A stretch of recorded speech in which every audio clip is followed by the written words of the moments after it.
I'm Cameron. I go by he, him, his, and I am Puerto Rican and Filipino. I'm Axel Javier. I'm a she, her situation. And I am white and Asian. Hi, my name is Matthew Perez. I go by him, his. I'm Mexican and a Filipino. For me, like, discovering I was biracial was like my grandmothers sat together at a Christmas, and I kind of assumed that I was full Filipino or full Asian.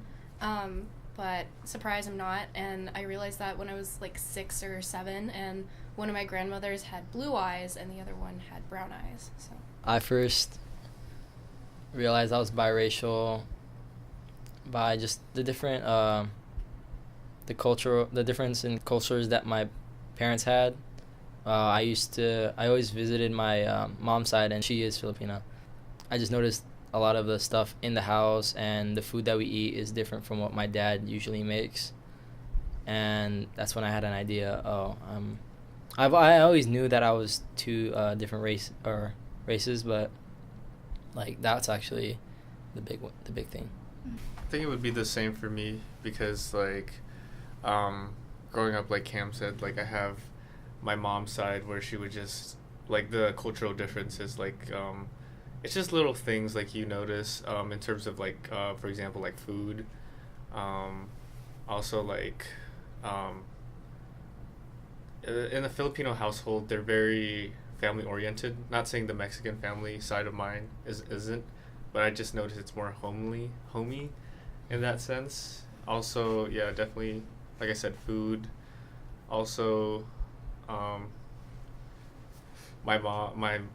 my mom's side of the family and my dad's side of the family, they look completely different. So I would say that's what I noticed. Matt, for you, do you feel like there's similarities in like the culture, or since like the Spanish took over the Philippines, do you notice like any similarities? Yeah, most definitely. I feel like a lot of Filipino foods, honestly, are like Spanish oriented in that sense. It's like when my mom makes menudo and then when my dad makes menudo, they're a little bit different, but I can see similarities in the taste. Like they're not exactly the same, but I can definitely see similarities. Also, like I said, bringing back to being family oriented, I feel like both sides are very like close to home. Like most other cultures, I'd say it's like for me at least, my mom and dad never pushed me to like, oh, you should move away for college or stuff like that. They wanted me to stay home, even though ultimately it was my decision. So being more family oriented and whatnot. So I'm only a quarter white. I mean, that's still biracial, but I'm a majority Asian, and it's like weird, like understanding, like, cause in comparison to like my mom's side of the family, they're more Chinese Filipino, which is like Asian, and like a lot of the struggle is like not looking like them. A lot of it was like I'm sort of bigger than the rest of them, like not in terms of weight, but like sort of like height and like shoulder size, and like that's weird because I can't fit into like any of their clothes, or like the clothes that I pass down are like too big for a lot of them, and like a lot of it is like this weird like Asian cultural thing with like girls where there's this shaming but not shaming thing going on, that my I suppose white side of the family doesn't engage in at all. So yeah. I guess the dominant race in me is my Hispanic Puerto Rican side, because a lot of people think, they just presume I am only Hispanic. They don't see that I'm Filipino, and when I do say I'm half Filipino, they just say, oh, okay, I kind of see it now. But I guess the Puerto Rican side has been shown more in my physical features. So for me, I'm mostly Filipino. I'm 75% Filipino, and I'm 25% Mexican. But I noticed for my the Filipino side of the family, like they don't think I'm Filipino, and it's also my Mexican side of the family. They don't think I'm Mexican, so it's always kind of been in that struggle sense. It's like no one knows. Like everyone thinks like I'm some sort of Asian, but they've never guessed like Filipino, or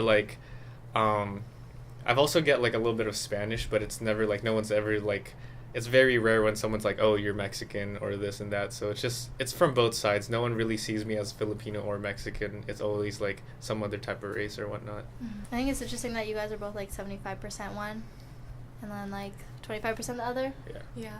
Because I feel like that makes it harder almost because you can't really say like you're half and half. It's like yeah, like you have to like explain the percentages to people, especially because like my Asian like 75% is like maghalo-halo. It's like, what is it, mixed? So like even then, like my mom's side of the family practices a lot of like East Asian practices. My dad's side of the family is like strictly Filipino white. So like it's just this weird toss around of like cultures and like not knowing, like especially in high school, like who I was or what I was supposed to practice. It was weird. Yeah, I bet. How do your cultures clash? Have you noticed like especially maybe like among like privileges or differences in the cultures and kind of like how they conflict with each other, and then how does that affect your identity? Like my dad and my grandmother certainly like carry this weird, I don't want to say like white privilege, but it's almost like in that sort of entitled kind of thinking. My grandmother is like unabashedly racist, and my dad is like less so, is more of like a disapproving than sort of like racist person. But my mom's side of the family is like completely liberal. Like my dad was an American citizen growing up, but my mom was not, and so she sort of understands the other side of the coin and raised me to also think that way.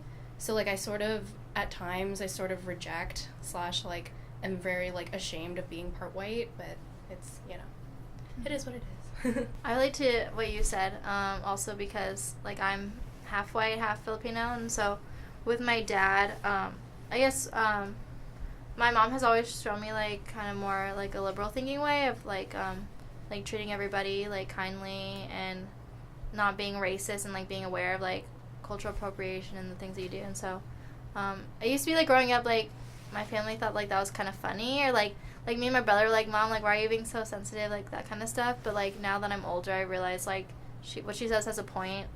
And then with my dad now, I'm like sometimes I'll argue with him, like politically, because we do have different viewpoints, or he doesn't see like he feels like he's being attacked sometimes just because of his race, but it's not really. It's more just kind of like how things are. And so it's hard. I think it's hard because like when you're half and half, like you want to stick up for both sides, but it's also you kind of realize like what some members of your family get and what some members don't. For me, like it's not really a cultural difference for my family. It's more of personality wise. Like my dad's side of the family is definitely more outgoing, and my mom's more conservative. So it's just more of like that kind of clash. It's not because of the culture. I would say it's not necessarily from my mom or dad, but it's like their family members in the Philippines. Like my mom's, she has a total of 6 brothers and sisters, and I noticed like over there, like in a third world country in the Philippines, it's like kind of different. Like so her family lives in the province, and the mom is usually the one that's take care of the kids. You know what I'm saying? Not saying like women aren't compatible or to like hold jobs or anything, but that's mostly what they do is take care of the kids, as for the husband's the one that goes out in the job. As for here though, it's like almost the exact opposite, because it's like both my parents work, and then like me and my sister take care of ourselves. So it's just not, I think it's definitely also a cultural thing. So it's like for my dad's side of the family, I'd say like it's also similar to the Philippines, where the dad goes and work while the mom takes care of the kids. But I think it's like once I got to America, it's just like I noticed it's like both parents can work, you know what I mean? It's not like one or the other is like superior. I think it's like you can do what you want in a sense. More freedom here, actually. Yeah, I noticed that when I immigrated here. Like when I was growing up, my mom only worked weekends, so she could like take care of us during the week. And like she was still like working, but like didn't work as much. And like because my dad basically like refused to raise me, or my sister, and was like consistently gone. So like I didn't have like a real relationship with my dad like growing up. I think that's just kind of like the culture of like my dad's home though in particular. I don't think it really has anything to do with like his culture and gender and in general. But my mom's side of the family, I remember growing up a lot, I really wanted to be an altar server because I was raised extreme Catholic. And I remember sitting down with my Lola and my mom, and they were like, you can't be an altar server. And I was like, oh, why not? And they were like, because you're a girl. And I was like, it's always weird because my mom's side of the family has a lot more gender roles than my dad's side of the family does. Like, there were certain things I couldn't do and certain activities I couldn't participate in. Like, I had to fight my mom to play on my school's volleyball team because she was like, girls don't play sports and like stuff like that. It was weird. I guess my Filipino side, so my mom's side, they had the typical, females would stay home and take care of the kids while the men would go out and work. But my dad was my dad's in the Navy, so he has been on deployment for most of my life, and like constantly going in and out for a duration like 3 to 6 to 9 months. So my mom was typically like she was forced to take care of us, and I don't know. I feel like it's not in their culture. It's just like a choice that my mom had to make, and like seeing that, I don't really feel as if I know I'm a guy, and like they don't really restrict me to doing any like some stuff, but my mom is really open. When I see her with my sister, she's really open to her trying new things and not really saying, oh, you can't do that because of your gender or anything like that. So I think like throughout the generation, like my grandma would probably do that, but I think my mom kind of got the sense, oh, like I don't want to restrict my daughter just to do certain stuff just because she's a female or anything like that. And I feel like my dad's the same way. So yeah.